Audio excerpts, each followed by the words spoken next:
सर्वत्र सदा प्रदीप्तम् सकलप्रजाज्योतिष्यम् श्रीकरं శుభకరం.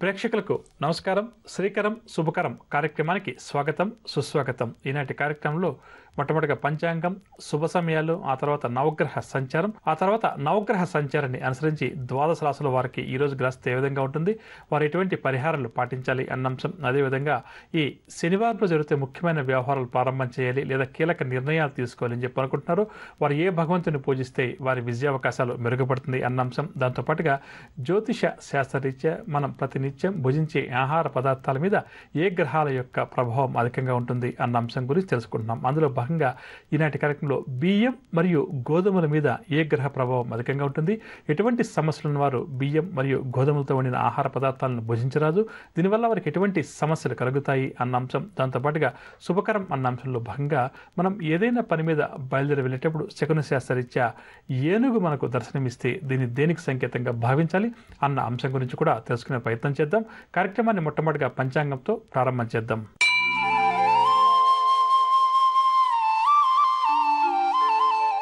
శనివారం 12వ తారీఖు సెప్టెంబర్ నెల 2015వ సంవత్సరం, శ్రీ మన్మథనామ సంవత్సరం, దక్షిణాయనం, వర్ష ఋతువు, శ్రావణ మాసం, తిథి బహుళ చతుర్దశి ఉదయం 9:01 వరకు, తదుపరి అమావాస్య, నక్షత్రం మఖ ఉదయం 10:50 వరకు, తదుపరి పుబ్బ, వర్జం రాత్రి 7:38 నుంచి 9:20 వరకు, దుర్ముహూర్తం ఉదయం 5:50 నుంచి 7:09 వరకు, రాహుకాలం ఉదయం 9 గంటల నుంచి 10:30 వరకు, యమగండం పగలు 1:30 నుంచి 3 గంటల వరకు. ఈరోజు శుభ సమయాలు ఏం లేవు. ఇక ఇప్పుడు మనం నవగ్రహ సంచారాన్ని అనుసరించి ద్వాదశ రాశుల వారికి ఈరోజు గ్రహస్థితి ఏ విధంగా ఉంది అన్న అంశాన్ని పరిశీలించేద్దాం. మొదటగా మేషరాశి. మేషరాశి వారు ఈరోజు పనులు నిదానంగా పూర్తి చేస్తారు, రాబడి చాలా వరకు కూడా తగ్గుతుంది, దీనివల్ల వీరికి నిరుత్సాహం కూడా అధికమవుతుంది. పుణ్యక్షేత్రాలు కూడా ఈరోజు మేషరాశి వారు సందర్శిస్తారు. వ్యాపార వర్గాల వారికి వ్యాపార లావాదేవీలు నత్తనకన సాగుతాయి. ఉద్యోగ వర్గాల వారికి ఉద్యోగాల్లో చికాకులు ఎదురవుతాయి. పారిశ్రామిక వర్గాల వారికి శ్రమ అధికంగా ఉంటుంది. సినీ, టీవీ కళాకారులు కొన్ని మంచి అవకాశాలు చేజార్చుకుంటారు. విద్యార్థులకు కూడా కొంత అసంతృప్తిగానే గడుస్తుంది. మహిళలకు కుటుంబ సభ్యులతోటి విభేదాలు అధికమవుతాయి. షేర్ల క్రయ విక్రయాల్లో ఆశించిన లాభాలు చేతికంతాయి. ఇక మేషరాశి వారికి వాడకాశ వచ్చే రంగు తెలుపు రంగు మరియు కాఫీ రంగు. పరిహారాల విషయానికి వస్తే మేషరాశి వారు ప్రతి ఒక్కరు కూడా దుర్గామాతను పూజించడం ఈరోజు చాలా మంచిది. తదుపరి వృషభ రాశి. వృషభ రాశి వారికి ఆర్థిక ఇబ్బందులు తప్పవు, రుణ బాధలు కూడా అధికమవుతాయి. ఇంటా బయట కూడా ఈ రాశి వారికి సమస్యలు ఏదో ఒక రూపంలో వెంటాడతాయి. ప్రతి పనిలో కూడా ప్రతిబంధకాలు అధికంగా ఉంటాయి. వ్యాపార వర్గాల వారికి వ్యాపార లావాదేవీలు అంతగా లాభించవు. ఉద్యోగ వర్గాల వారికి విధి నిర్వహణలో ఆటుపోట్లు ఎదురవుతాయి. పారిశ్రామిక వైద్య రంగాల వారికి నిరాశగానే గడుస్తుంది. సినీ, టీవీ కళాకారులకు చిక్కులు అధికమవుతాయి. విద్యార్థులు కోరుకున్న అవకాశాలు దక్కకపోవడం చేత ఇబ్బంది పడతారు. మహిళలకు మానసిక అశాంతి అధికమవుతుంది. షేర్ల క్రయ విక్రయాలు సామాన్యంగా సాగుతాయి. ఇక వృషభ రాశి వారికి వాడకాశ వచ్చే రంగు పసుపు రంగు మరియు కాఫీ రంగు. పరిహారాల విషయానికి వస్తే వృషభ రాశి వారు ప్రతి ఒక్కరు కూడా శివారాధన చేయడం ఈరోజు చాలా మంచిది. తదుపరి మిథున రాశి. మిథున రాశి వారి పలుకుబడి పెరుగుతుంది. సన్నిధులతోటి ఈ రాశి వారు ఆనందంగా గడుపుతారు. శత్రువులు సైతం వీరికి స్నేహితులుగా మారుతారు. వ్యాపార వర్గాల వారికి వ్యాపార లావాదేవీలు సాఫీగా సాగుతాయి. ఉద్యోగ వర్గాల వారికి ఈరోజు ఉద్యోగాల్లో ఉత్సాహంగా గడుస్తుంది. పదోన్నతులకు సంబంధించిన సమాచారం కూడా అందవచ్చు. పారిశ్రామిక రాజకీయవేత్తలు ఆకస్మిక విదేశీ పర్యటనలు చేస్తారు. సినీ, టీవీ కళాకారుల అహినాలన్నీ కూడా విఫలమవుతాయి. విద్యార్థులు ఊహించని అవకాశాలు దక్కించుకుంటారు. మహిళలకు కుటుంబ సభ్యుల యొక్క ఆదరణ లభిస్తుంది. షేర్ల క్రయ విక్రయాలు లాభిస్తాయి. ఇక మిథున రాశి వారికి వాడకాశ వచ్చే రంగు నీలం రంగు మరియు ఆకుపచ్చ రంగు. పరిహారాల విషయానికి వస్తే మిథున రాశి వారి ప్రతి ఒక్కరూ కూడా విష్ణు సహస్రనామ స్తోత్రాన్ని పారాయణ చేయడం ఈరోజు చాలా మంచిది. తదుపరి కర్కాటక రాశి. కర్కాటక రాశి వారు ప్రయాణాలు వాయిదా వేసుకుంటారు. ఆర్థిక పరిస్థితి ఈరోజు మందగిస్తుంది. బంధుమిత్రులతోటి లేనిపోని వివాదాలు తలెత్తుతాయి. ఉద్యోగ వర్గాల వారికి ఉద్యోగాల్లో ఊహించినటువంటి మార్పులు చేర్పులు, రాజకీయవేత్తలకు చికాకులు అధికమవుతాయి. సినీ, టీవీ కళాకారులు మానసిక ఆందోళన చెందుతారు. విద్యార్థులు మరింత శ్రద్ధ వహిస్తే కానీ ఆశించిన ఫలితాలు సాధించలేరు. మహిళలకు కూడా ఈరోజు నిరుత్సాహంగా గడుస్తుంది. షేర్ల క్రయ విక్రయాలు సామాన్యంగా సాగుతాయి. ఇక కర్కాటక రాశి వారికి వాడకాశ వచ్చే రంగు ఆకుపచ్చ రంగు మరియు బంగారు రంగు. పరిహారాల విషయానికి వస్తే కర్కాటక రాశి ప్రతి ఒక్కరూ కూడా శ్రీ వెంకటేశ్వర స్వామి వారిని పూజించడం ఈరోజు చాలా మంచిది. తదుపరి సింహరాశి. సింహరాశి వారు ఈరోజు కుటుంబ సభ్యుల సలహాలు పాటిస్తారు. దూర ప్రాంతాల నుంచి ఒక విలువైన సమాచారం కూడా ఈ రాశి వారికి అందుతుంది. ఆర్థిక వ్యవహారాలు కూడా సంతృప్తినిస్తాయి. ఆలోచనలన్నీ కూడా కార్యరూపం దాలుస్తాయి. ఉద్యోగవర్గాల వారు పదోన్నతులు మరియు ఇంక్రిమెంట్లు దక్కించుకుంటారు. రాజకీయ వైద్య రంగాల వారికి మంచి అవకాశాలు లభిస్తాయి. వీరికి సన్మానాలు కూడా ఈరోజు జరగవచ్చు. సినీ టీవీ కళాకారులకు గౌరవం మరింతగా పెరుగుతుంది. విద్యార్థులకు నూతన విద్యావకాశాల్లో ప్రవేశం లభించడం చేత భవిష్యత్ ప్రణాళికలు రూపొందిస్తారు. మహిళలు కూడా ఈరోజు నూతన ఉత్సాహంతో గడుపుతారు. షేర్ల క్రయ విక్రయాలు లాభిస్తాయి. ఇక సింహరాశి వారికి వాళ్ళ కాసొచ్చే రంగు గోధుమ రంగు మరియు తెలుపు రంగు. పరిహారాల విషయానికి వస్తే సింహరాశి వారు ప్రతి ఒక్కరు కూడా గణపతిని పూజించడం ఈరోజు చాలా మంచిది. తదుపరి కన్యారాశి. కన్యారాశి వారికి ఆర్థిక వ్యవహారాలు నిరాశజనకంగా సాగుతాయి. సన్నిహితుల నుంచి కూడా కొన్ని తీవ్రమైన విమర్శలను ఆరోపణలను ఈరోజు ఎదుర్కొంటారు. వ్యాపార వర్గాల వారికి వ్యాపారాలలో ఒడిదుడుకులు అధికమవుతాయి. ఉద్యోగ వర్గాల వారికి అదనపు పని భారం తప్పదు. పారిశ్రామిక రాజకీయ వర్గాల వారికి ప్రతి పనిలో కూడా వ్యయ ప్రయాసాలు ఎదురవుతాయి. సినీ టీవీ కళాకారుల అంచనాలన్నీ కూడా తప్పుతాయి. విద్యార్థులు అనుకున్న ఫలితాలు రాకపోవడం వల్ల కొంత కలత చెందుతారు. మహిళలకు మానసిక అశాంతి అధికమవుతుంది. షేర్ల క్రయ విక్రయాల్లో ఆశించిన లాభాలు కష్టమని చెప్పవచ్చు. ఇక కన్యారాశి వారికి వాళ్ళ కాసొచ్చే రంగు నీలం రంగు మరియు ఆకుపచ్చ రంగు. పరిహారాల విషయానికి వస్తే కన్యారాశి వారు ప్రతి ఒక్కరు కూడా ఆంజనేయ స్వామి వారిని పూజించడం ఈరోజు చాలా మంచి. తదుపరి తులారాశి. తులారాశి వారు ముఖ్యమైన కార్యక్రమాలన్నీ కూడా విజయవంతంగా పూర్తి చేస్తారు. వీరి ఆర్థిక పరిస్థితి గతం కంటే కూడా ఈరోజు మెరుగ్గా ఉంటుంది. దీర్ఘకాలిక సమస్యల నుంచి కొంతవరకు బయటపడతారు. సంఘంలో విశేష గౌరవం కూడా లభిస్తుంది. కాంట్రాక్ట్ రంగం వారు కాంట్రాక్టులు దక్కించుకుంటారు. పుణ్యక్షేత్రాలు కూడా సందర్శిస్తారు. వ్యాపార వర్గాల వారికి వ్యాపారాలు ఉత్సాహంగా ముందుకు సాగుతాయి. ఉద్యోగ వర్గాల వారు ఆర్థికంగా బలవంతులవుతారు. ఇంక్రిమెంట్స్కి సంబంధించిన సమాచారం కూడా అందుతుంది. రాజకీయ వైద్య రంగాల వారికి భవిష్యత్ పట్ల కొత్త ఆశలు చిగురిస్తాయి. విద్యార్థులు సంతోషకరమైన వార్తలు వింటారు. మహిళలకు గత కొంతకాలంగా ఉన్న ఆరోగ్య సమస్యలు తీరి ఉపశమనం కలుగుతుంది. షేర్ల క్రయ విక్రయాలు లాభిస్తాయి. తులారాశి వారికి వాళ్ళ కాసొచ్చే రంగు నీలం రంగు మరియు నలుపు రంగు. పరిహారాల విషయానికి వస్తే తులారాశి ప్రతి ఒక్కరు కూడా శ్రీ దత్తాత్రేయ స్వామి వారిని పూజించడం చాలా మంచిది. తదుపరి వృశ్చిక రాశి. వృశ్చిక రాశి వారి ఆదాయం మరింతగా పెరుగుతుంది. నిరుద్యోగుల జీవితాశయం నెరవేరుతుంది. మంచి ఉద్యోగాన్ని కూడా సంపాదిస్తారు. ప్రతినిధులు కూడా స్నేహితులుగా మారి ఈరోజు వీరికి సహకరిస్తారు. స్థిరాస్తి వివాదాలు ఈ రాశి వారికి ఎవరికైతే ఉన్నాయో అవన్నీ కూడా పరిష్కారం అవుతాయి. కుటుంబంలో శుభకార్యాలపై చర్చిస్తారు. వ్యాపార వర్గాల వారికి వ్యాపార లావాదేవీలు క్రమేపీ పెంచుకుంటాయి. ఉద్యోగ వర్గాల వారికి ఉద్యోగాల్లో ప్రోత్సాహకరమైన వాతావరణం నెలకొంటుంది. రాజకీయ వర్గాల వారు విదేశీ పర్యటన గురించి నిర్ణయాలు తీసుకుంటారు. సినీ కళాకారులు శుభవార్తలు అందుకుంటారు. విద్యార్థులకు సాంకేతిక విద్యావకాశాల్లో ప్రవేశం లభిస్తుంది. మహిళలకు ఆస్తి లాభ సూచనలు. షేర్ల క్రయ విక్రయాల్లో మంచి లాభాలు. ఇక వృశ్చిక రాశి వారికి వాళ్ళ కాసొచ్చే రంగు ఆకుపచ్చ రంగు మరియు పసుపు రంగు.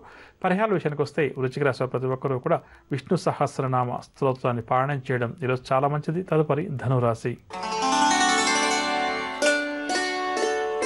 ధనురాశి వారు అనుకున్న పనులన్నీ కూడా నెమ్మదిస్తాయి. పరిస్థితులు ఏవి కూడా ధనురాశి వారికి అనుకూలించదు. ప్రతి పనిలో కూడా వ్యయ ప్రయాసాలు తప్పవు. ఆరోగ్య సమస్యలు బాగా చికాకుపరుస్తాయి. స్నేహితులతో కూడా అకారణంగా విభేదించాల్సినటువంటి పరిస్థితులు ఎదురవుతాయి. సొమ్ము సకాలంలో చేతికి అందకపోవడం వల్ల ఆర్థికపరమైన ఇబ్బందులు ఎదుర్కొంటారు. నేత్ర సంబంధిత రుగ్మత వల్ల కొంతవరకు ఈరోజు వీరికి ఆరోగ్యం కూడా ఇబ్బందికరంగా ఉంటుంది. వ్యాపార వర్గాల వారికి వ్యాపార ఒడిదుడుకులు అధికమవుతాయి. ఉద్యోగ వర్గాల వారికి విధుల్లో ఆటంకాలు అధికమవుతాయి. రాజకీయ వర్గాల వారికి నిరుత్సాహం తప్పకపోవచ్చు. సినీ టీవీ కళాకారుల అంచనాల్లో పొరపాట్లు జరగవచ్చు. విద్యార్థుల కృషి కూడా ఫలించదు. మహిళలకు మానసిక అశాంతి అధికమవుతుంది. షేర్ల క్రయ విక్రయాల్లో ఆశించిన లాభాలు కష్టమని చెప్పవచ్చు. ధనురాశి వారికి వాళ్ళ కాసొచ్చే రంగు కాఫీ రంగు మరియు బంగారు రంగు. పరిహారాల విషయానికి వస్తే ధనురాశి వారు ప్రతి ఒక్కరూ కూడా శ్రీ సుబ్రహ్మణ్యేశ్వర స్వామి వారిని పూజించడం చాలా మంచిది. తదుపరి మకర రాశి. మకర రాశి వారికి ఆర్థిక వ్యవహారాలు నిరాశ కలిగిస్తాయి. ప్రయాణాలు కూడా అనుకోకుండా చేస్తారు. బంధువులతో కూడా ఈరోజు ఈ రాశి వారికి తగాదాలు ఏర్పడతాయి. ఆలోచనలు ఏవి కూడా స్థిరంగా ఉండవు. వివాదాలకు కోపతాపాలకు దూరంగా ఉండటం చాలా మంచిది. ఆరోగ్య విషయానికి వస్తే చర్మ సంబంధిత రుగ్మతలు ఈరోజు కొంతవరకు వీరికి ఇబ్బంది కలిగిస్తాయి. తీర్థయాత్రలు చేయాలి అన్న కోరిక మాత్రం నెరవేరుతుంది. వ్యాపార వర్గాల వారికి వ్యాపార లావాదేవీలు నత్తనక సాగుతాయి. ఉద్యోగ వర్గాల వారికి ఉద్యోగాల్లో ఒత్తిడులు మరింతగా పెరుగుతాయి. పారిశ్రామిక రాజకీయ వర్గాల వారికి గందరగోళంగా గడుస్తుంది. సినీ టీవీ కళాకారులకు చికాకులు మరింత అధికమవుతాయి. విద్యార్థులు కూడా కొంత అసంతృప్తి వ్యక్తం చేస్తారు. మహిళలకు అనారోగ్య సమస్యలు అధికమవుతాయి. షేర్ల క్రయ విక్రయాల్లో తొందరపాటు నిర్ణయాలు. ఇక మకర రాశి వారికి వాళ్ళ కాసొచ్చే రంగు గులాబీ రంగు మరియు నీలం రంగు. పరిహారాల విషయానికి వస్తే మకర రాశి వారి ప్రతి ఒక్కరూ కూడా లక్ష్మీ నరసింహస్వామి వారిని పూజించడం చాలా మంచిది. తదుపరి కుంభరాశి. కుంభరాశి వారు నూతన ఉద్యోగ ప్రయత్నాలు ఎవరైతే చేస్తున్నారో అవి ఫలిస్తాయి. కుటుంబంలో శుభకార్యాలు కూడా నిర్వహిస్తారు. స్నేహితుల సాయంతో కొన్ని పనులను కూడా పూర్తి చేస్తారు. ధార్మిక సమావేశాల్లో పాల్గొంటారు. భూ సంబంధిత వివాదాల నుంచి ఈరోజు ఈ రాశి వారు బయటపడతారు. కుటుంబ సభ్యుల సలహాలు కూడా స్వీకరిస్తారు. ఆర్థిక పరిస్థితి గతం కంటే కూడా ఈరోజు వీరికి మెరుగుపడుతుంది. వ్యాపార వర్గాల వారికి వ్యాపారంలో మంచి లాభాలు దక్కుతాయి. ఉద్యోగ వర్గాల వారికి ఉద్యోగాల్లో కోరుకున్న పదోన్నతులు లభిస్తాయి. రాజకీయ వర్గాల వారికి విదేశీ పర్యటనలు, సినీ, టీవీ కళాకారులకు మంచి ఆదరణ కూడా లభిస్తుంది. విద్యార్థుల పరిశోధనలన్నీ కూడా విజయవంతమవుతాయి. మహిళలకు కుటుంబంలో గౌరవించే వారి సంఖ్య పెరుగుతుంది. షేర్ల క్రయ విక్రయాలు లాభిస్తాయి. కుంభరాశి వారికి వాళ్ళకి సూచన రంగు ఎరుపు రంగు మరియు పసుపు రంగు. పరిహారాల విషయానికి వస్తే కుంభరాశి ప్రతి ఒక్కరూ కూడా గణపతిని పూజించడం చాలా మంచిది. తదుపరి మీనరాశి. మీనరాశి వారు నూతన పనులు చేపడతారు. ఆర్థిక పరిస్థితి ఆశించిన రీతిలో ఉంటుంది. సన్నిధుల సాయంతో ముందుకు దూసుకు వెళ్తారు. ఆస్తి విషయంలో ఒప్పందాలు కూడా చేసుకుంటారు. వాహనాలు, ఆభరణాలు కూడా కొనుగోలు చేస్తారు. ఇంటి నిర్మాణ యత్నాల్లో కొంతవరకు పురోగతి కనిపిస్తుంది. కాంట్రాక్ట్ రంగం వారు కాంట్రాక్టులు దక్కించుకుంటారు. వ్యాపార వర్గాల వారికి వ్యాపార లావాదేవీలు ఆశాజనకంగా ఉంటాయి. ఉద్యోగ వర్గాల వారికి ఉన్నత హోదాలు దక్కుతాయి. పారిశ్రామిక, రాజకీయ వర్గాల వారు నూతన ఉత్సాహంతో ఈరోజు కొన్ని కీలక నిర్ణయాలు తీసుకుంటారు. సినీ, టీవీ కళాకారులకు మానసిక ప్రశాంతత చేకూరుతుంది. విద్యార్థులకు భవిష్యత్ పట్ల కొత్త ఆశలు చిగురిస్తాయి. మహిళలు శుభవర్తమానాలు అందుకుంటారు. షేర్ల క్రయ విక్రయాల్లో ఆశించిన లాభాలు కష్టమని చెప్పవచ్చు. ఇక మీనరాశి వారికి వాళ్ళకి సూచన రంగు ఎరుపు రంగు మరియు కాఫీ రంగు. పరిహారాల విషయానికి వస్తే మీనరాశి ప్రతి ఒక్కరూ కూడా శ్రీ సత్యనారాయణ స్వామి వారిని పూజించడం ఈరోజు చాలా మంచిది. విన్నారుగా, నవగ్రహ సంచారాన్ని అనుసరించి ద్వాదశ రాశుల వారికి ఈరోజు గ్రస్తు ఏ విధంగా ఉంది, ఎటువంటి పరిహారాలు ద్వాదశ రాశుల వారు పాటించాలి అన్న అంశం. ఇక ఇప్పుడు మనం ఈరోజు ఎవరైతే ముఖ్యమైన వ్యవహారాలు ప్రారంభం చేయాలి లేదా కీలక నిర్ణయాలు తీసుకోవాలని చెప్పి అనుకుంటున్నారో వారు ఏ భగవంతుని పూజిస్తే వారి విజయావకాశాలు మెరుగుపడుతుంది అన్న అంశాన్ని తెలుసుకుందాం.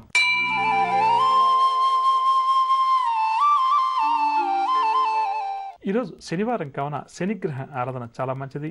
జాతక చక్రంలో ఏలినాటి శని, అష్టం శని, అర్ధాష్టం శని ఎవరికైతే ఉందో అటువంటి వారు, శని దశ అంతర్దశలో ఎవరికైతే జరుగుతుందో అటువంటి వారు ఈరోజు శని భగవానికి సంబంధించినటువంటి పూజాది కార్యక్రమాలు నిర్వహించడం మంచిదని చెప్పవచ్చు. ఇక అదేవిధంగా ఈరోజు ముఖ్యమైన వ్యవహారాలు ప్రారంభం చేయాలి లేదా కీలక నిర్ణయాలను తీసుకోవాలని చెప్పి అనుకున్నవారు దగ్గరున్నటువంటి శివ కేశవల ఆలయానికి వెళ్ళి శివుడికి మరియు కేశవుడికి ఇద్దరికీ కూడా యథాశక్తిగా పూజాది కార్యక్రమాలు నిర్వహించి మనసులో ఉన్న సంకల్పాన్ని స్వామివార్లకి ఇద్దరికి కూడా నివేదించుకుని ముందుకు బయలుదేరి వెళ్ళడం లేదా కీలక నిర్ణయాలు తీసుకునే ప్రయత్నం చేయడం వల్ల కూడా వారి విజయావకాశాలు మెరుగుపడతాయని చెప్పవచ్చు. గత కొద్దులుగా ప్రతి నిత్యం మనం ఇంట్లో ఆహార పదార్థాలుగా ఉపయోగించేటువంటి పదార్థాల మీద కూడా గ్రహాల యొక్క ప్రభావం అధికంగా ఉంటుంది. దీనివల్ల కూడా తెలుసో తెలియక కొన్ని పదార్థాలతో వండిన వంటలు మనం అతిగా తీసుకోవడం వల్ల ఆ గ్రహాల యొక్క ప్రభావం మన మీద ఎక్కువగా అవుతుంది. దీనివల్ల కూడా కష్ట నష్టాలు వస్తాయి. అంటే జాతక చక్రంలో ఒక గ్రహం మనకు అనుకూలంగా ఉన్నప్పుడు ఆ గ్రహానికి సంబంధించినటువంటి పరిహారాలు పాటించడం, ఆ గ్రహానికి సంబంధించిన వస్తువులను దానం ఇవ్వడం, ఆ గ్రహ ఆధిపత్యంలో ఉన్న పదార్థాలను భోజన రూపంలో ఏర్పాటు చేసుకోవడం కొంతవరకు మంచి కలిగించినప్పటికీ కూడా మనకు జాతకంలో గ్రహాలు బాగలేనప్పుడు ఆ గ్రహాలకు సంబంధించిన పదార్థాలను ఎక్కువగా మనం ఉపయోగిస్తే ఆ గ్రహ ఆధిపత్యం మరింతగా పెరుగుతుందని చెప్పవచ్చు. కాబట్టి ఈ విషయంలో మన ప్రేక్షకులు కొంతవరకు అవగాహనకి రావాలి. కేవలం ఇక్కడ నేను ప్రేక్షకులకు అవగాహన కలిగించే ప్రయత్నంలో భాగంగా కొంతవరకు ఇక్కడ నేను శాస్త్రరీత్యా తెలియజేసే ప్రయత్నం చేస్తాను. ఈ విషయం మన ప్రేక్షకుల ముందుగా గమనించాలి. ఇక ప్రధానంగా ఈరోజు కార్యక్రమంలో బియ్యం మరియు గోధుమలతో వండినటువంటి పదార్థాలు ఏవైతే ఉన్నాయో వాటిని అధికంగా తీసుకోవడం వల్ల ఎటువంటి సమస్యలు కలుగుతాయి లేదా ఎటువంటి సమస్యలు మనకు దూరం అవుతాయి అన్న అంశం తెలుసుకుందాం. ఎందుకు ఈ విషయం చెప్తున్నా అంటే ఉదాహరణ తీసుకున్నప్పుడు బియ్యం అంటే బియ్యంతో మామూలుగా మనందరం కూడా ప్రధానంగా దక్షిణ భారతదేశీయులందరం కూడా ఆహారంలో అంటే అన్నంగా వండుకొని తినడం ఎక్కువగా చేస్తుంటాము. ఈ బియ్యం మీద ఏంటంటే ప్రధానంగా చంద్రగ్రహ ప్రభావం అధికంగా ఉంటుంది. ఈ విషయం మన ప్రేక్షకులకు తెలిసిన విషయంగా చెప్పవచ్చు. జాతక చక్రంలో చంద్రుడు ఎవరికైతే అనుకూలంగా ఉండడో ఇబ్బంది పెట్టే స్థానాల్లో ఉంటారో అటువంటి వారికి ప్రధానంగా ఏంటంటే మానసిక సమస్యలు అధికంగా వస్తుంటాయి. కాబట్టి మనసు సరిగా ఉండాలి, మనసు నిలకడగా ఉండాలి, మానసిక సమస్యలకు దూరంగా ఉండాలి అని చెప్పి అనుకున్నప్పుడు జాతక చక్రంలో చంద్రగ్రహానికి సంబంధించినటువంటి పూజాది కార్యక్రమాలు నిర్వహించడం, అదేవిధంగా బియ్యాన్ని దానం చేయడం మనం ఎక్కువగా చేస్తుంటాము. ఇక జాతకంలో చంద్రుడు అనుకూలంగా ఉన్నటువంటి వారు ఎవరైతే ఉన్నారో అంటే మంచి స్థానంలో కానీ ఉచ్చ స్థానంలో కానీ ఉన్నవారు ఎవరైతే ఉన్నారో అటువంటి వారు బియ్యంతో వండిన పదార్థాలను అంటే అన్నం రూపంలో కావచ్చు లేకపోతే బియ్యం పిండితో తయారు చేసిన పదార్థాల రూపంలో కావచ్చు ఏదో ఒక విధంగా ప్రతినిత్యం ఆహారంగా తీసుకునే ప్రయత్నం చేయడం చాలా మంచిది. జాతకంలో చంద్రుడు ఎవరికైతే దోషకారిగా ఉంటారో అటువంటి వారు కొద్దిగా తీసుకున్నప్పటికీ కూడా ఎక్కువగా ఈ బియ్యాన్ని దానం చేస్తూ ఉండడం మంచిదని చెప్పవచ్చు. అంటే ఎవరికైతే అవసరం ఉంటుందో అటువంటి వారికి కనీసం నెలకొకసారి కానీ 15 రోజులకు ఒకసారి కానీ బియ్యాన్ని దానం చేస్తుంటే ఈ చంద్రగ్రహ అనుకూలంగా లేకపోవడం వల్ల కలిగే చెడు ఫలితాల నుంచి మనకు చక్కగా ఉపయోగపడుతుందని చెప్పవచ్చు. ఇక చంద్రుడు మరియు రాహువు కలిసి ఎవరికైనా జాతచక్రంలో ఒకే ఇంట్లో ఉంటే, అంటే ఒకే స్థానంలో ఉంటే, అటువంటి వారు సాధ్యమైనంత వరకు కూడా బియ్యాన్ని కానీ బియ్యంతో ఉండిన పదార్థాలను కానీ తినకపోవడం మంచిదని చెప్పవచ్చు. ఇక అదేవిధంగా బియ్యానికి చంద్రుడు ఆధిపత్యం వహిస్తాడు కాబట్టి, చంద్రుడు మనస్కారకుడు కాబట్టి జ్యోతిషశాస్త్రరీత్యా మానసిక సమస్యలు ఈ మధ్య కాలంలో చాలా మందికి అధికంగా వస్తున్నాయి. అంటే ప్రధానంగా ఒక చిన్న పని ఏదైనా అనుకున్నప్పుడు ఆ పని జరగకపోతే వెంటనే డిప్రెషన్లోకి వెళ్ళిపోవడం, ఆ తర్వాత వైద్యుని సంప్రదించి ఆ డిప్రెషన్ పోవడానికి మందులు వాడడం ఎక్కువగా జరుగుతుంది. అటువంటి సమస్యలు ఎవరికైతే అధికంగా ఉన్నారో అటువంటి వారు బియ్యాన్ని దానం చేస్తూ ఉంటే యథాశక్తిగా కూడా ఈ చంద్రగ్రహ ప్రభావం క్రమేపీ తగ్గుముఖం పడుతుందని చెప్పవచ్చు. అదేవిధంగా జాతకంలో చంద్రుడు అనుకూలంగా ఉన్నప్పుడు కొంతవరకు ఆహార పదార్థాల రూపంలో బియ్యాన్ని కానీ బియ్యంతో ఉండేటువంటి పదార్థాలు ఏదైనా ఉంటాయి కదా, అటువంటి వాటిని కానీ అధికంగా తీసుకోవడం, ప్రతి నిత్యం తీసుకోవడం కూడా చాలా మంచిదని చెప్పవచ్చు. కాబట్టి ప్రేక్షకులు జాగ్రత్తగా వారి జాతక చక్రంలో చంద్రుని యొక్క స్థానాన్ని పరిశీలించేసి చంద్రుడు ఏ గ్రహంతో కలిసి ఉన్నాడు అన్న అంశాన్ని కూడా పరిశీలించేసి ఈ విధంగా చేయడం వల్ల ఏమవుతుందంటే క్రమేపీ కూడా వీరికి ఇటువంటి గ్రహ ప్రభావాల నుంచి విముక్తి కలగడానికి, ఏవైతే మంచి గ్రహాలు ఉన్నాయో వాటి యొక్క బలం పెరగడానికి ఈ పరిహారం చక్కగా ఉపయోగపడే అంశంగా చెప్పవచ్చు. ఇక ఆ తర్వాత గోధుమలతో చేసిన పదార్థాల మీద సూర్యగ్రహ ప్రభావం కాస్త అధికంగా ఉంటుందని చెప్పవచ్చు. ప్రధానంగా శారీరక సౌష్ఠవం కావాలి, ఆరోగ్యంగా జీవించాలి, సంఘంలో పలుకుబడి పేరు ప్రతిష్టలు అధికంగా రావాలి, సంఘంలో ఒక నాయకుడిగా చలామణి అవ్వాలి అని చెప్పి కోరుకునే వారు ఎవరైతే ఉన్నారో వారు సూర్యగ్రహం అనుకూలించినప్పుడే అటువంటి స్థాయికి వెళ్తారు. కాబట్టి అటువంటి వారు ఈ గోధుమలతో ఉండేటువంటి పదార్థాలను ఆహారం రూపంలో ప్రతి నిత్యం కూడా, అంటే రొట్టెల రూపంలో కావచ్చు, గోధుమలతో చేసేటువంటి రకరకాల పదార్థాలు ఉంటాయి కదా, వాటి రూపంలో చేస్తూ భుజించడం, సూర్య భగవానికి నైవేద్యంగా సమర్పించి భుజించడం వల్ల ఆ సూర్యగ్రహ అనుకూలత మరింతగా పెరుగుతుంది. అదేవిధంగా కుటుంబ సభ్యులతోటి సత్సంబంధాలు సరిగ్గా లేవు, అదేవిధంగా ప్రధానంగా తండ్రి తరపు వారితోటి కానీ తండ్రితోటి కానీ ఎప్పుడూ ఇబ్బందులు ఉన్నాయి, వారిద్దరికీ ఒక తండ్రి కొడుకుల మధ్య సఖ్యత లేదని చెప్పి అనుకునేవారు ఈ గోధుమలతో వండిన పదార్థాలను తరచుగా ఆహారంలో తీసుకునే ఏర్పాటు ఆ కుటుంబ సభ్యులందరూ కూడా చేయాలి. ప్రధానంగా తండ్రి కొడుకు అంటాం కదా, వారు చేయడం మంచిది. అదేవిధంగా కొన్ని సందర్భాల్లో అంటే ఇతరత్ర గ్రహ కారణాల చేత అని చెప్పవచ్చు ఈ గుండె సంబంధిత వ్యాధుల బారిన ఎవరైతే అధికంగా పడుతుంటారో అటువంటి వారు ఈ గోధుమలతో వండిన పదార్థాలను కానీ లేదా గోధుమలను కానీ దానం ఇవ్వడం, లేదా ఆహారంగా గోవు లాంటి వాటికి పెట్టి ఏర్పాటు చేయడం, అదేవిధంగా బీదవారికి గోధుమలు కొనివ్వడం వల్ల ఈ సూర్య గ్రహం వ్యతిరేక స్థానాల్లో ఉండడం వల్ల, అంటే అనుకూలించని స్థానంలో ఉండడం వల్ల ఏవైతే చెడు ఫలితాలు కలుగుతుంటాయో, అంటే కీర్తి ప్రతిష్టలు దెబ్బతినడం, ఆరోగ్య సమస్యలు జీవితాంతం అధికంగా ఉండడం, తండ్రి తరపు వారితో ఎప్పుడు కూడా గొడవలు వస్తుండడం, ఈ విధంగా జాతకంలో సూర్యుడు బాగాలేనప్పుడు అధికంగా జరుగుతుంది. కాబట్టి అటువంటిప్పుడు గోధుమలు దానం ఇస్తూ దాంతోపాటుగా గోధుమలతో వండిన పదార్థాలను ఆహారంగా తీసుకుంటూ ఉంటూ క్రమేపీ కూడా ఏమవుతుందంటే ఈ సూర్యగ్రహ అనుగ్రహం కలగడానికి ఈ పరిహారం చక్కగా కూడా ఉపయోగపడుతుందని చెప్పవచ్చు. అదేవిధంగా మనం కొంతమంది గృహాల్లో పరిశీలన చేస్తే ఈ గోధుమలో పురుగు పట్టడం అంటాం కదా, ఈ విధంగా జరిగితే మాత్రం ఆ గృహంలో నివసించే వారు ఎవరైతే ఉన్నారో వారి మధ్య యుగో ఇష్యూస్ అంటాం కదా అధికమైపోతాయని చెప్పవచ్చు. అంటే తరచుగా ఒకసారి రెండుసార్లు సంవత్సరంలో జరగడం అనేది సాధారణ అంశంగా తీసుకోవచ్చు, కానీ ప్రతిసారి కూడా గోధుమలు తీసుకుని ఇంట్లో నిల్వ చేయడం, ఆ తర్వాత గోధుమలకు పురుగు పడడం, పాడైపోయాయని చెప్పి మనం బయటపడ్డాం. ఎవరింట్లో అయితే అధికంగా ఈ విధంగా చేస్తుంటారో ఆ కుటుంబ సభ్యుల మధ్య యుగో క్లాషెస్ అంటాం కదా అవి చాలా ఎక్కువ అవుతుంటాయి. కాబట్టి అటువంటి సమస్యలను మన ప్రేక్షకులు గోధుమలు కొని నిల్వ చేసుకునేటప్పుడు ఎంతవరకు వారికి గోధుమలు అవసరం అన్న అంశాన్ని, లేదా ఒకవేళ హోల్సేల్లో కొంటే ధర తగ్గుతుందని చెప్పి ఉద్దేశంతో కొనేటప్పుడు కూడా వాటిని జాగ్రత్తగా నిల్వ చేసుకుని పురుగు పట్టకుండా వాటిని కాపాడుకునే ప్రయత్నం చేయడం మరే మంచిది.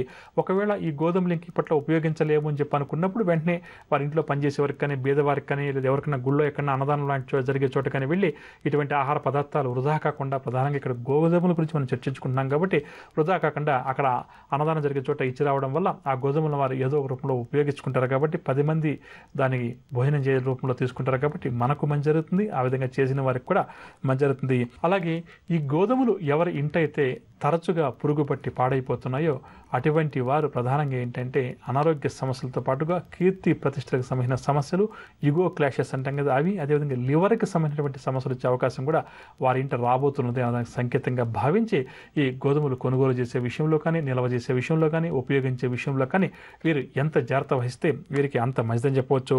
ఎందుకు చెప్తున్నానంటే పాడైపోయేదాకా ఉంచి ఆ తర్వాత బయట పడేయడం కన్నా కూడా ఒకవేళ మనకు అవసరం కన్నా మించి కొన్నామనుకున్నప్పుడు మన దగ్గరలో బీదవారు ఎవరైనా ఉండో వారికి ఇవ్వడం వల్ల వారికి మనకు దానం చేసిన పుణ్యం వస్తుంది, తిన్న పుణ్యం వారికి కూడా వస్తుంది. కాబట్టి ఇద్దరికి మంచి జరుగుతుంది.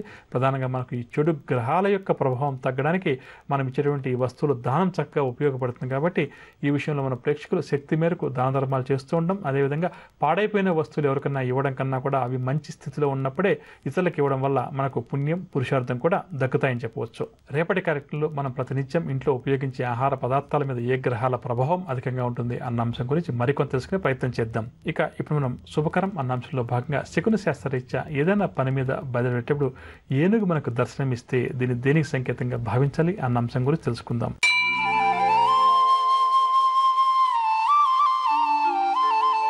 మనం ప్రయాణం ప్రారంభం చేసే సమయంలో ముఖ్యమైన పని మీద బయలుదేరి వెళ్ళే సమయంలో ఏనుగు నిజంగా కూడా మనకు దర్శనం ఇవ్వడం చాలా చాలా శుభ సూచకంగా మనం భావించవచ్చు. ఏ ముఖ్యమైన కార్యక్రమం కోసమైతే ఆ రోజు మనం బయలుదేరి వెళ్తున్నామో అందులో విజయం సాధిస్తాం అన్నదానికి సంకేతంగా దీన్ని మనం భావించాలి. వినర్గా ఇదండి ఇవాల్టి శ్రీకరం శుభకరం. రేపటి కార్యక్రమంలో మరికొన్ని ఆసక్తి కలిగించే అంశాలతో మళ్ళీ కలుద్దాం. అంతవరకు సెలవు. నమస్కారం. జ్యోతిష వాస్తు సలహాలకై Vakkantam Chandramouli. Phone number 04065274939. Cell number 9885299400. Website www.janmakundali.com.